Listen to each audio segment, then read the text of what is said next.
Chers téléspectateurs, bonsoir et bienvenue dans la grande édition. Nous recevons à l'entame de ce journal le ministre d'État, le colonel Abdoulaye Maïga. Bonsoir, monsieur le ministre. Bonsoir.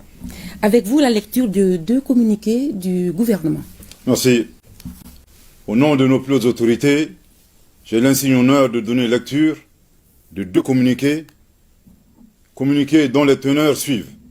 Communiqué numéro 064 du gouvernement de la transition.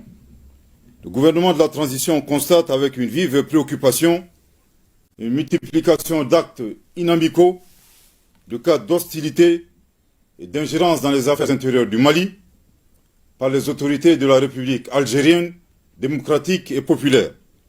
Toutes choses portant atteinte à la sécurité nationale et à la souveraineté du Mali. Au nombre de ces cas que nous condamnons figure, entre autres, 1. L'imposition d'un délai de transition aux autorités maliennes de manière unilatérale. 2. L'accueil sans concertation ou notification préalable et au plus haut sommet de l'État algérien de citoyens maliens subversifs et de citoyens maliens poursuivis par la justice malienne pour actes de terrorisme. 3. L'existence sur le territoire algérien de bureaux assurant la représentation de certains groupes signataires de l'accord pour la paix et la réconciliation issus du processus d'Alger, devenus aujourd'hui des acteurs terroristes. 4. La volonté des autorités algériennes à maintenir le régime de sanctions des Nations Unies concernant le Mali, au moment où le mouvement des non-alignés, la Fédération de Russie, s'y opposait dans l'intérêt du peuple malien qui demandait la levée du dit régime. 5. La main cachée des autorités algériennes dans une manœuvre consistant à imposer un chapitre sur le Mali dans le document final du sommet du mouvement des non-alignés à Kampala en Ouganda sans le consentement des autorités maliennes. À l'argument des autorités algériennes, selon lequel elles ne sont pas à l'initiative du chapitre contesté sur le Mali, il est utile de leur demander la raison pour laquelle elles ont été les seules à s'opposer au niveau des experts à l'amendement proposé par le Mali, en affirmant que toute modification de la rédaction contestée devrait recueillir au préalable l'assentiment des autorités algériennes. Après analyse de ces cas, il ressort une perception erronée des autorités algériennes qui considèrent le Mali comme leur arrière-cour ou un État paillasson sur fond de mépris et de condescendance. Par ailleurs, le gouvernement de la transition prend en témoin l'opinion nationale et internationale et les invite à constater l'écart entre les manœuvres d'hostilité des autorités algériennes d'une part et d'autre part la responsabilité qui leur incombe au moment où elles siègent au sein du Conseil de sécurité des Nations Unies, l'instance chargée principalement du maintien de la paix et de la sécurité internationale. Le gouvernement de la transition, tout en condamnant cette attitude, exige des autorités algériennes de cesser immédiatement leur hostilité.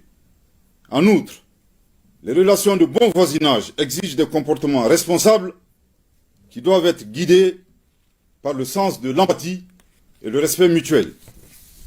Le gouvernement de la transition serait curieux de savoir le sentiment des autorités algériennes si le Mali devrait accueillir au plus haut sommet de l'État des représentants du mouvement pour l'autodétermination de la Kabylie. Le gouvernement de la transition saisit cette occasion pour rappeler aux autorités algériennes les relations séculaires et fraternelles qui existent entre le peuple malien et le peuple algérien. L'un des points majeurs de l'amitié entre les deux peuples frères remonte à la guerre d'Algérie, lors de laquelle le Mali a notamment offert son territoire comme base arrière aux Moudjahidines, ouvrant ainsi un front sud.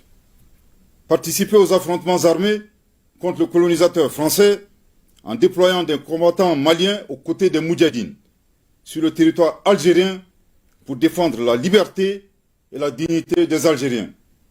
Défendu la cause algérienne dans toutes les instances diplomatiques jusqu'au recouvrement de leur indépendance. Le Mali invite les autorités algériennes à se remémorer également leurs responsabilités dans la détérioration de la situation sécuritaire au Sahel. S'il est vrai que l'intervention de l'organisation du traité de l'Atlantique Nord, OTAN, a exacerbé la menace terroriste, il n'en demeure pas moins que c'est l'installation dans le Sahara du groupe salafiste pour la prédication et le combat, le GSPC algérien, puis son allégeance à Al-Qaïda, qui marque l'avènement du terrorisme international dans la région. Le Mali réaffirme son attachement à la promotion des relations amicales et harmonieuses avec l'ensemble des États du monde, sous respect des principes guidant l'action publique au Mali, définis par son Excellence le colonel Assimi Goïta, président de la transition, chef de l'État, à savoir le respect de la souveraineté du Mali, le respect des choix de partenariat et des choix stratégiques du Mali, et enfin la prise en compte des intérêts du peuple malien dans toutes les décisions. Que Dieu bénisse le Mali et préserve les Maliens, fait à Bamako le 25 janvier 2024. Communiqué numéro 065 du gouvernement de la transition. Le gouvernement de la transition, dans le cadre de la mise en œuvre de l'accord pour la paix et la réconciliation au Mali issu du processus d'Alger, signé en 2015, partage avec l'opinion nationale et internationale les faits graves ci-dessous. 1.